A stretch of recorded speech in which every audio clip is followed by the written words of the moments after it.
Hey everybody, this video is part of our full-length The Onside Kick podcast. You can find that on Blog Talk Radio, iTunes. You can pretty much find it anywhere, so we don't care where you listen.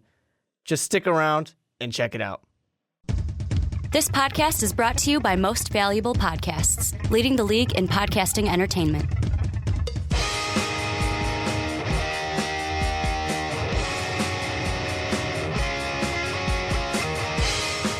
What's up, everybody? Ricky Widmer here, along with the Mark Weber. Dub them ease. I almost called you fellow man-child, and I was like, wait a second. Wrong show. This is not a graphic conversation, nor is this the Rick and Johnny podcast, which are the only two podcasts that use fellow man-child. But I'm joined by the Mark Weber for a kind of special podcast this week. First off, if you're on YouTube, hello. It is great to see your faces today. And if you're on Blog Talk Radio, iTunes, or Stitcher, thank you for giving us the listen and or download today.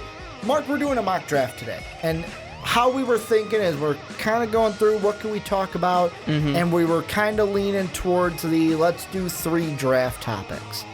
And I was like, you know what? Instead of doing that, you've come out with 2 mock drafts. I sure have. I've come out with 2 mock drafts. That's right. Let's just have the third one be a video for the YouTubers, an audioer for the Blog Talk Radioers.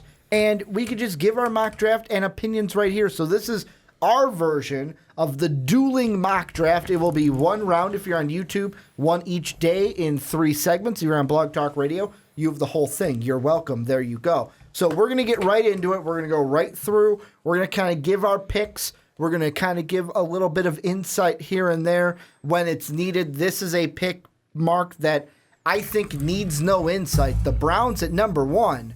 I got him going Myles Garrett because he's the best player in this draft. Yeah, I mean, he's a great player. Defensive end, pass rusher, whatever you want to consider Myles Garrett, he's a monster. And he just recently came out and said that if you don't draft me, I'm going to make sure I'm beating you constantly. And whoever you drafted instead of me, I'm going to kick that guy's ass. And I don't doubt it. I really don't. You got to like that from a player, though. Right. I feel like that's the thing that keeps coming up nowadays with players where they're like, hey, if you don't draft me, I'm just going to beat you. And Myles Garrett, he's the monster that can do it. So, yeah, I mean, this is definitely the way to go. There's no question about it. Well, and I believe on ESPN, they also had an article that we know what he said before. He really wanted to play for the Cowboys, but let's be honest. Everyone's going to say that about their home team of course. Once in a while, but now he's come out and I guess said that he wants to be the number 1 pick to the Browns, and I think the Browns would be idiotic not to pick him with the number 1. So that's probably one of the only times we're going to agree in this podcast, but let's move on to number 2, the 49ers. I'll let you go first this time. Who are you taking if you're the 49ers? Well, I think that they have options of different directions they can go. But the 49ers are a team that needs a quick turnaround, and they need to completely change. And I look at the kind of people that can immediately change a team, and sure, defense can do a lot. That's no question there. But if I want somebody to change my game, it's a quarterback. And there's no Andrew Luck here. So I got to look to what other kind of guy can change a game. And it's those quarterbacks that can put it on their back. They can move around. They can make the big throws. They got the guts. They're not afraid to take those chances. And that's why I got to go for the 49ers to take Deshaun Watson. It just makes sense to me. He is a guy who can be a leader. He can, carry the team on his back. He can change the game on his own. Is he the best quarterback? Maybe not necessarily. You can argue with Mitchell Trubisky out there that he is the best quarterback. That's a debate right there. But I'm going to put Deshaun Watson in there just because I think he can do it on his own. See, and here's the thing. Right now, the 2 quarterbacks that the 49ers have, we have Brian Hoyer from the Chicago Bears coming off of an injury. And then we have the guy that, Mark, I believe you told us last week in the MVP chat group, you had a random guy that from your daily life that came across your path, said that the Bears are going to be regretting giving up Sparkles Barkles, that's Matt Barkley, by the way, because he's going to be basically the NBT, the next best thing, next big thing. He said he's going to be the next NFL like quarterback star, and mark his words. Mark my words, Mark. The Bears Weber. are gonna lose. The Bears are gonna regret it. And I'm sitting there like, did you see all those interceptions he threw? Did you see those interceptions? Because I did. And the reason why I'm going to disagree with you here, like quarterback is a need for the 49ers, but you have Brian Hoyer, you have Matt Barkley. And I'm not saying you're going to win any championships with those two or many games. Or many games. But the one thing I think this opens up for the Niners is they don't have to take a quarterback here. I would go with the guy that I've been kind of mocking to them all the way through, and that's Jonathan Allen. Me and you had the conversation, and it's still getting great comments, great discussion on that video where we talked about Jonathan Allen versus Solomon Thomas. And the thing I like about Allen to the Niners is you can really use that versatility. He can play outside. He can play inside on that line. He's better. The versatility is better in the 3-4 than the 4-3. And the 49ers being the 3-4 that they are under the defensive coordinator of Robert Slay, it's going to be one of those things where you can use that versatility. Like me and you have talked about, I'm not overly concerned with the arthritis. Yes, it's a problem like we've talked about. It is something where but you'll get enough years out of them. You gotta get through of it. But like you said, if you can get a few good years out of them, it's going to be a good pick. And I think that having Hoyer, having Matt Barkley kind of says we don't need to hit the panic button and draft one of these quarterbacks because let's be honest, none of us are like you even said, there's no Andrew Luck in this draft. No. Nobody's saying that's my quarterback, that's who I want. But now let's move on. Your favorite team, the Bears, who you taking? Well, I got to go with what I've always been saying is the number one need for the Chicago Bears, and that's safety. And Malik Hooker, I mean, I love the guy. I love what he can do out there. I love how he can just be that center fielder, how he can just, I don't know, he's going to take over the back on his own. You know, he's definitely that safety blanket that you need, something the Chicago Bears have not had since like 2006? You know, they have not had that true safety blanket, and Malik Hooker easily is going to be that. Well, and I'm going the other route. I'm going Jamal Adams. And we had, again, another conversation like this in the past. Really, the Bears, to me, could go with either or, and you should be satisfied. Because we got a comment on, I want to say it was that Adams and Hooker video, where someone said, why would you go Jamal Adams with the Bears? Because we basically have that in Adrian Amos. Whereas my thought to that coming back is, yeah, but you just picked up a similar type of... The one thing that the Bears needed coming into free agency, in my mind, was a safety that could have the ball skills, get some INTs, and kind of go next to Adrian Amos. Well, you got that in Quentin Demps. Yeah, he's definitely good. You got a guy that's going to get you interceptions. So really, at this point, to me, I'm going with the number one overall safety, which is Jamal Adams. Currently, the Bears have so many defensive backs on that roster that it's just a giant question mark of who's going to do what. They got rid of Porter. They did, but they still have like 7 corners. You know, and that's not counting any safeties. If someone moves over, whatever it might be. So I think that it's all just kind of a big battle right now, and I don't think that. You know, whether you say, well, they already got an Amos, they already got a Demps, I don't think that Ryan Pace is going to let any current player on the roster stop him from drafting somebody else. Well, yeah, whatever he likes. He's even shown that in the past where it was like, what was it, the Kevin White year where like you even said, it's like, you know what? We lose Brandon Marshall. Boom, he goes out and gets the wide receiver when at that time no one thought he'd take that in the first round. And everybody thought that the Chicago Bears, after losing Matt Forte, were fine with Jeremy Langford. And then they go and just grab Jordan Howard instead. Not that they expected him to be amazing because it's not like he's a first-round guy, but he definitely came in there and impressed. And the one thing looking at Amos is he's a cheap guy. You got him for 2 years. So after this one, you got him for 1 where – if you draft Adams, it doesn't matter if he's the same player. You're going to have Adams for longer, and you can have Amos and Adams together. More is always better in my mind, and I would go Jamal Adams over Malik Hooker right now. Let's move on. Jacksonville Jaguars at 4. Who you taking? For me, this one's going to be, because he didn't go earlier, it's Jonathan Allen. I mean, he's the best player on the board right now. They need some kind of D-line help, and you could go with, Jonathan Allen. You can go with Solomon Thomas. You can go whichever one of these guys you rate higher. For me, Jonathan Allen's still on the board. He's got to go.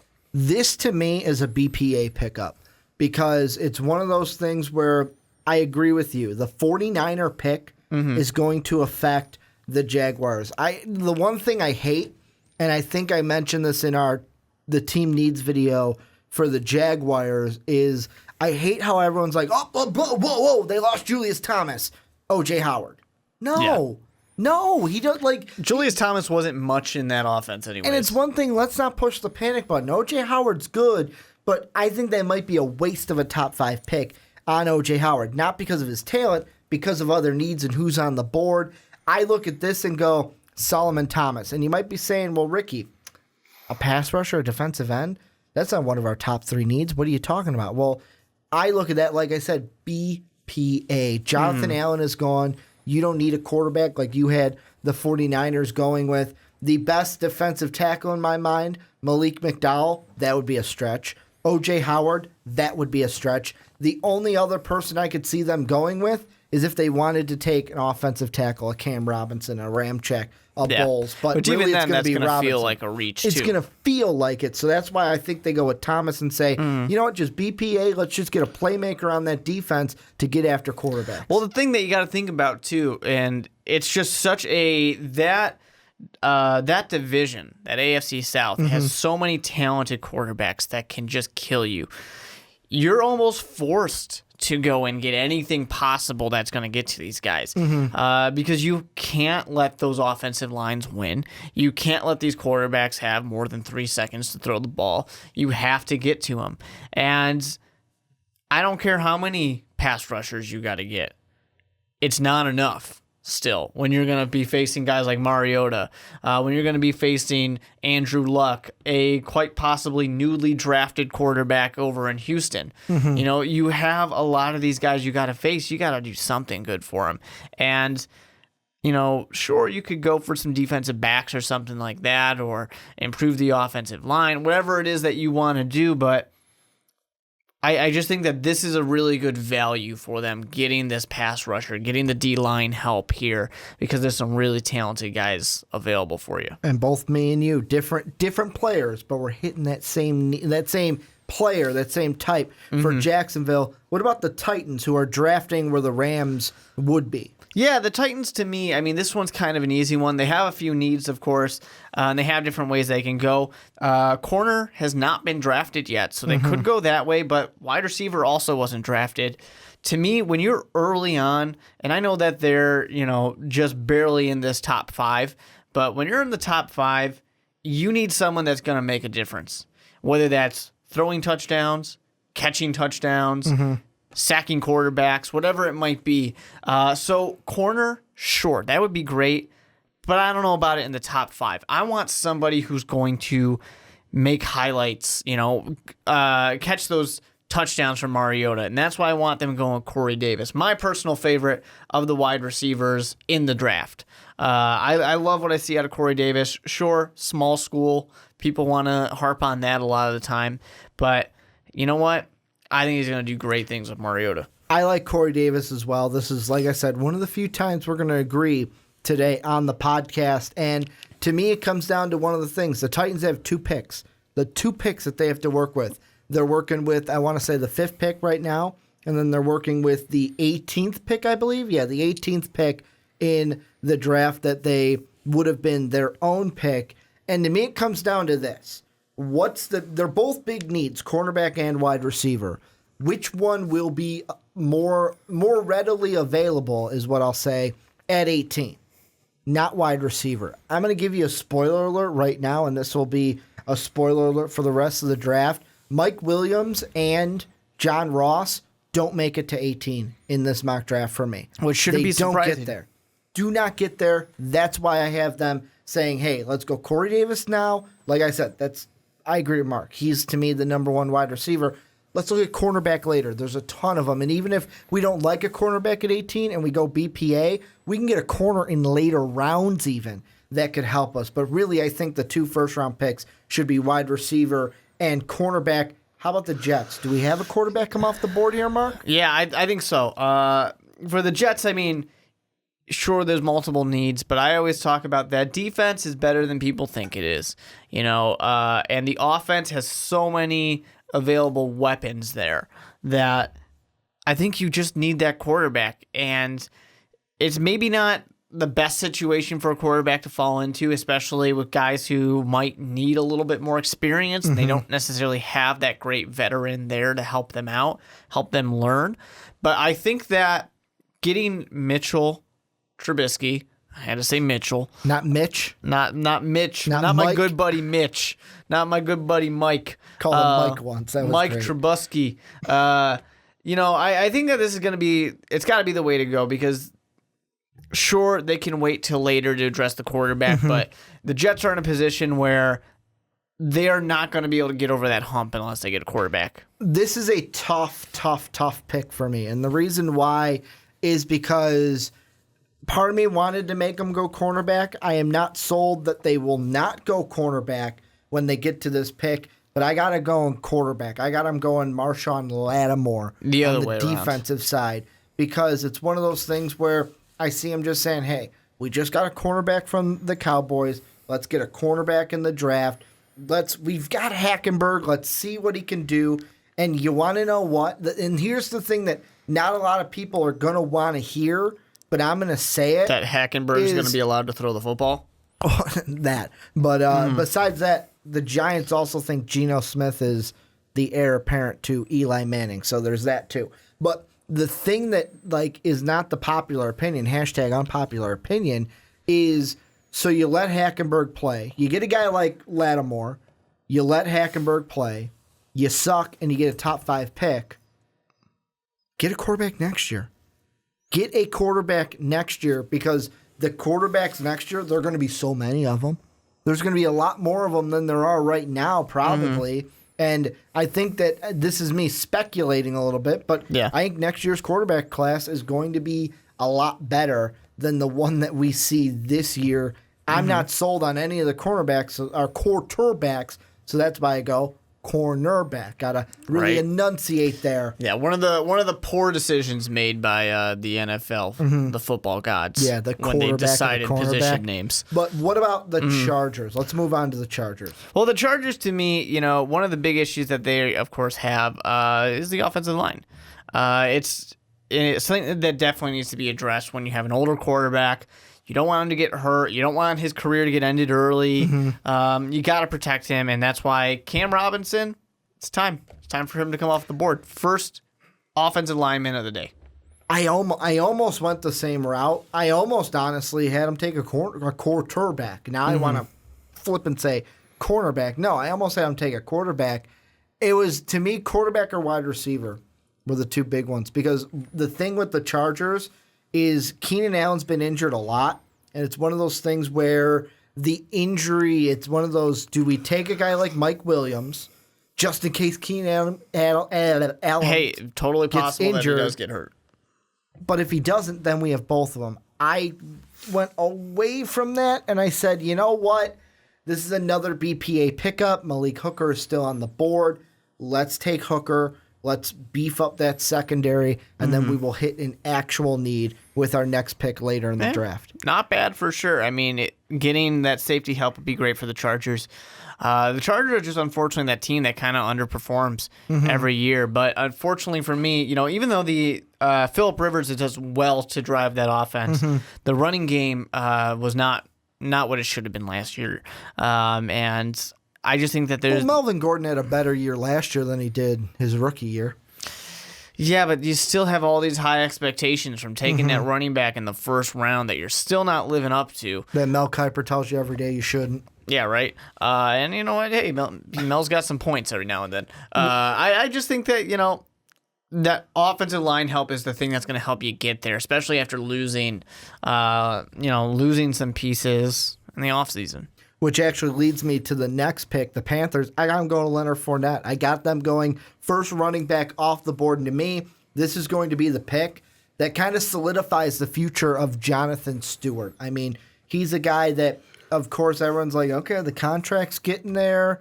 I mean, He's a guy that's getting older. What are the Panthers going to do? I think what they do is they say, hey, you know what? Let's take Fournette. This year we can have both of those guys on our team and then make a decision about Stewart in the offseason and kind of make Fournette groom him into that starting guy. Yeah, I mean, you definitely could go that way. Personally, for me, I had them addressing this different kind of area that they did lose as opposed to something that they might lose. I got to go with Lattimore, the corner, because defense is still not the same. That defense is still not the same.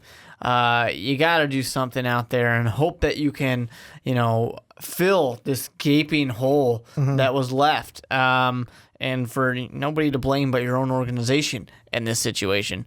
So yeah, I got them. They have to go from Lattimore to hopefully do something to get that defense back the way it used to play. Well, and that's something too. It's the whole Josh Norman thing. They never really filled that hole completely. They never really had a chance. It happened so quickly before the start of the season. But we got 2 more picks to round out our top 10, especially for the folks on YouTube. The Bengals. Little flashback news. This is where we'll get our news on this podcast. All right. Were you shocked when Marvin Lewis said, yeah, I don't expect to get a contract extension before the beginning of the year? Because I looked at it and said, the fuck you talking about, Marvin Lewis? Are you serious? Are you serious right now? I don't know. I mean, Marvin Lewis, I think he should have expected to be gone. Wild card champion. Years away. And I say that sarcastically. It's just kind of thing of like, he said, I don't expect to get a deal. Yeah, you shouldn't. Yeah, duh. Do better. Do better and we'll get you a new deal. But if you're Marvin Lewis, if you're the Bengals, who you taking? Who you taking? Well, this is my guy who's fallen a little too far right now. That's Solomon Thomas. We're talking about BPA. We're talking about needs. 5. Yeah, I got him coming out right now. I mean, this is one of those things where teams probably were debating potentially trading up to grab him because he's been such a hot commodity as we're talking about it post that bowl game, but then in the combine as well. Some people have question marks about Solomon Thomas and how he's going to translate into the NFL, but I definitely don't think the Bengals are going to hesitate to draft him if he's on the board right now. And with me in mind, because Solomon Thomas was off my board, to me it was either get a pass rusher on the outside, either like a Takaris McKinley or a Derek Barnett. But really what I had them go with is I looked at their team, and they just got rid of, not too long ago, the Bengals got rid of Ray Malaluga, middle linebacker. Yeah. And I look at that and I go, you know what? Looking at that linebacking core, they bring in Kevin Minter this year. Right now, Flowers and Minter are their 2 middle linebackers in the center. I kind of look at it and go, why not just say, fuck it, let's take Reuben Foster. Let's take the best inside linebacker. Yeah, even good piece for the future. Even if he's a number 2 behind Minter or Flower, that's another guy you can use as linebacking depth and to help that defense where I know you're saying, but Ricky, you could go out there, get a pass rusher, but I look at the defensive line and I like what I see with like Michael Johnson and Dunlap, but I just, Reuben Foster to me, it's just, he's the number 1 inside linebacker. Yeah. And then really it's going to make the Cardinals go, well, fuck, what do we do? Yeah. What do we do? That's going to be the guy where once he's gone, people are going to go, well, there's no more true inside linebacker. Where are we going to go for that? Yeah, and I think that the only downside to that potentially is people have the question marks on Reuben Foster's character and, if he's going to have locker room issues, potentially especially being a backup. For the situation. But, it's one of those things where you got to kind of take the shot on talent for sure. And that's another thing that I'm glad you brought up. Another reason why I think they would take Reuben Foster. They've got experience with it. They're not afraid of character issues. And that's just us saying to it a politely. detriment. Yeah, they're not they got perfect on that team. So I think Foster might fit right in. But to kind of, for the guys on YouTube, the girls on YouTube, for the Bills rounding out the top 10, who you got? Well, this is my I guess in the last part of the top 10, my other guy who dropped probably a little too far, Jamal Adams. Jamal Adams needs to find himself a new home to play safety. And I think that the Buffalo Bills are a great place to do it. They're a team that can use the help for sure. they're a team that once again kind of underperforms. They don't really live up to the expectations of what people have for them. I would love to see them possibly get their wide receiver here as well. But with Jamal Adams, the situation that we're in, Jamal Adams being on the board, I can't let them pass that up. I am glad that you said you want them to you want them to get their wide receiver. Tyrod wants a weapon. That's exactly what they're going to get. I'm giving them Mike Williams. Mike Williams is on the board. Go ahead and get it. And I know this pick for both me and you is very different. I have Hooker and Adams off the board. You had Adams still on the board. So with me, Mike Williams, the perfect fit here because it's one of those things. I didn't know this stat until Sean told me it. Robert Woods, who's no longer a Bill, he has played 5 more games than Sammy Watkins. And Sammy Watkins, I believe, has better stats or around similar stats Not to surprising, Robert actually. Woods. And I look at it and go, Sammy Watkins has an injury problem. So if he does have injury problems again, go ahead and Mike Williams could be your number one. But hey, let's say Sammy Watkins actually plays the field. Could you imagine having Watkins on one side, Mike Williams on the other? It'd be dangerous. The Clemson connection Yeah. in Buffalo with old and new coming together for Tyrod. You got to go get him a weapon. Get him a weapon and then protect him. That should be the first 2 picks for the Bills. That's what I said in my team needs video. Well, I hope you enjoyed that. And don't worry, there is plenty more where that came from. You guys can check it out right over here. Click that video, start watching it, and just stick around on Most Valuable Podcasts.